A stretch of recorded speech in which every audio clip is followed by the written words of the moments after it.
Bug মোড়ের পাশে hotel ইন্টারকন্টিনেন্টালের সামনে আইনশৃঙ্খলা বাহিনীর সঙ্গে ইনকিলাব মঞ্চের আন্দোলনকারীদের সংঘর্ষ হয়েছে।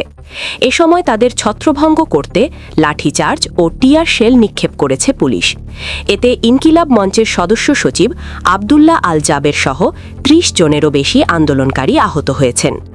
আন্দোলনকারীদের দাবি, জাবের গুলিতে আহত হয়েছেন ডাকসু নেত্রী ফাতেমা তাসনিম জুমা ও রাকসুর জিএস সালাউদ্দিন আম্মার সহ অনেকে। শুক্রবার বিকেলে ইন্টারকন্টিনেন্টাল মোড় থেকে আন্দোলনকারীরা যমুনা অভিমুখে যাওয়ার সময় পুলিশের ব্যারিকেড ভেঙে এগোতে চাইলে সংঘর্ষের সূত্রপাত হয়। এক পর্যায়ে গোটা এলাকা রণক্ষেত্রে পরিণত হয়। প্রত্যক্ষদর্শীরা জানান, ইনকিলাব মঞ্চের আহ্বায়ক শহীদ শরীফ ওসমান হাদি হত্যাকাণ্ডের তদন্ত জাতিসংঘের অধীনে করার দাবিতে এবং হত্যাকাণ্ডে জড়িতদের বিচারের দাবিতে ইনকিলাব মঞ্চের নেতাকর্মীরা ইন্টারকন্টিনেন্টাল মোড়ে বিক্ষোভ করছিলেন। তারা বিকেল ৪টের দিকে সেখান থেকে যমুনার দিকে অগ্রসর হতে চাইলে পুলিশের ব্যারিকেডের মুখে পড়েন। এ সময় ব্যারিকেড ভেঙে তারা অগ্রসর হওয়ার চেষ্টা করলে পুলিশ ইনকিলাব মঞ্চের নেতাকর্মীদের ছত্রভঙ্গ করতে লাঠিচার্জ ও টিয়ার শেল নিক্ষেপ করে। এতে মঞ্চের সদস্য সচিব আবদুল্লাহ আল জাবের সহ বেশ কিছু নেতাকর্মী আহত হন। ঢাকা মেডিকেল কলেজ ঢামেক হাসপাতাল থেকে জানা যায়, সংঘর্ষে আহত হয়ে অনেকে হাসপাতালে চিকিৎসা নিচ্ছেন।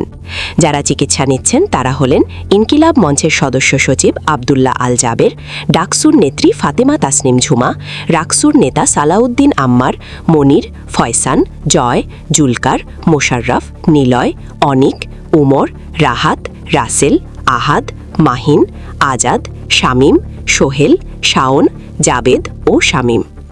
হাসপাতালে আহত ইনকিলাব মঞ্চের একাধিক সদস্য গণমাধ্যমকে বলেন, পুলিশ আমাদের ওপরে বেপরোয়াভাবে লাঠিচার্জ করে, জলকামান, টিয়ার গ্যাস ও সাউন্ড নিক্ষেপ করেছে।